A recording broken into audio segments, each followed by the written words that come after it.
हर एक साल के बाद इस साल भी फटाफट म्यूजिक चैनल से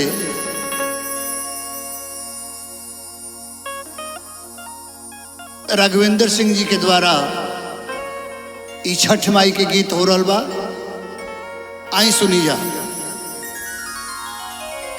करब परब छठ मैया के शुरू जगो सैया के हो।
पटना से फलवा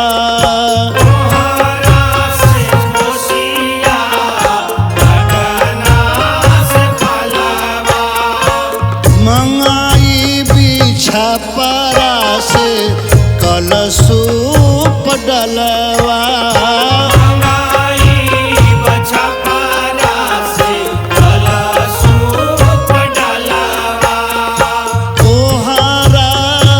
कोसियाया पटना से फलवा मंगाई बिछा परा से कलसूप डलवा। नैहर से मंगाई सोठी चौरा कई के अपना भैया से हो।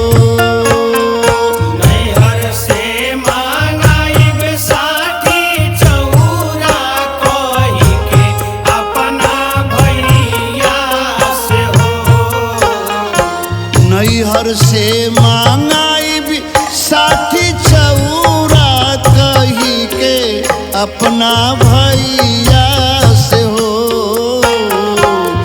लागी गईले टीचर के नौकरिया शहर में हमरा सैया के हो।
छठी घाट जाई के भारा भाखल हम पुरैबो तउनु के कमैया से हो।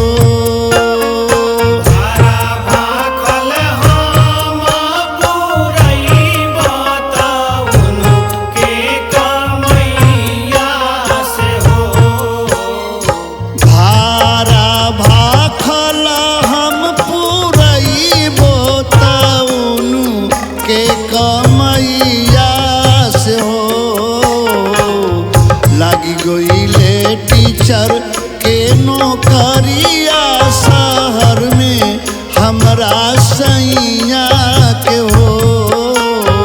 लागी गईले टीचर के नौकरिया शहर में हमरा सैया के हो।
नदी के घटिया अपना छठिया मई के जो बटिया दोनों बेरा दे हबी अरघिया नु हो धारी दूध गैया के।